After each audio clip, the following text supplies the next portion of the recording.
Hi hello నమస్తే welcome back Purni YouTube Express. Cabbage కూరను ఎప్పుడు చేసేలాగా కాకుండా కొంచెం డిఫరెంట్గా ఇలా చేయండి, బాగుంటుంది. ముందుగా అయితే ఛానల్ని సబ్స్క్రైబ్ చేసుకోండి. ప్రాసెస్లోకి వెళ్దాం. ఇక నేను 1/2 kg క్యాబేజీని తీసుకొని ఈ విధంగా చిన్నగా కట్ చేసుకొని తీసుకోండి. దీన్ని ఇప్పుడు ఒక కుక్కర్లోకి వేసుకోండి. అలాగే 3 ఆలుగడ్డలను తొక్క తీసుకొని ఈ విధంగా పెద్ద ముక్కలాగా కట్ చేసుకోండి. ఒక ఆలుగడ్డ 4 ముక్కలు అయ్యేలాగా కట్ చేసుకోండి. ఇప్పుడు ఇది కూడా కుక్కర్లోకి వేసుకోండి. ఇప్పుడు ఒక టీ గ్లాసుడు వాటర్ పోసుకొని మూత పెట్టుకొని స్టవ్ మీద ఒక 3 విజిల్స్ రానివ్వండి.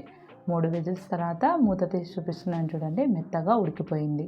ఆలుగడ్డ క్యాబేజీ 2 బాగా ఉడికిపోయాయి కదా. ఇప్పుడు ఇది పక్కకు పెట్టుకోండి.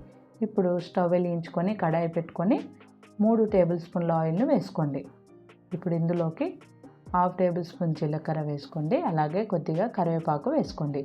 ఇది కొంచెం వేగాక ఇందులోకి ఒక పెద్ద సైజు ఉల్లిగడ్డని ఈ విధంగా కట్ చేసుకొని వేసుకొని ఇందులోకి 1/2 టేబుల్ స్పూన్ పసుపు వేసుకొని ఒకసారి బాగా కలిసేలా కలుపుకోండి.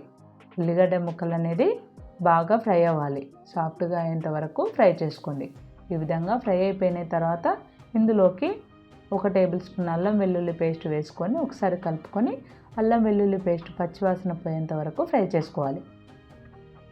ఇప్పుడు ఇందులోకి మనం ఉడికించినాం కదా ఆలు క్యాబేజీ, వాటర్తో సహా వేసుకోండి. వాటర్ ఏమీ వంపాల్సిన అవసరం లేదు, వాటర్తో సహా వేసుకొని దీంట్లోకి 2 టేబుల్ స్పూన్ల కారము, అలాగే రుచికి తగినంతగా ఉప్పు, 1 టేబుల్ స్పూన్ ధనియాల పొడి వేసుకొని అంతా కలిసేలా ఒకసారి బాగా కలుపుకోండి.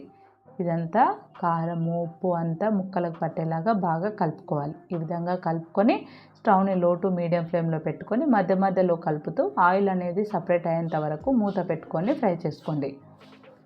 చూడండి, ఆయిల్ అనేది పైకి తేలుతూ ఉంది కదా, ఎంత బాగా ఫ్రై అయిపోయిందో చూస్తున్నానే నోట్లో నీళ్ళు ఊరుతుంది. ఈ విధంగా ఫ్రై అయిపోయిన తర్వాత ఇందులోకి 1/2 table spoon garam masala, 1 table spoon ఎండు కొబ్బరిని వేసుకొని ఒకసారి ఇది కూడా కలుపుకొని స్టవ్ని లో టు మీడియం ఫ్లేమ్లోనే పెట్టుకొని ఇది ఒక 2 నిమిషాలు ఫ్రై చేసుకోండి. 2 నిమిషాల తర్వాత స్టవ్ ఆఫ్ చేసుకొని కొత్తిమీర చల్లారంటే మన క్యాబేజీ ఆలు కర్రీ రెడీ. అన్నంలో కానీ చపాతీలో కానీ ఎందులోకైనా బాగుంటుంది. మరి ఈ వీడియో మీకు నచ్చితే లైక్ చేయండి, షేర్ చేయండి, సబ్స్క్రైబ్ చేయడం మర్చిపోకండి. Thanks for watching.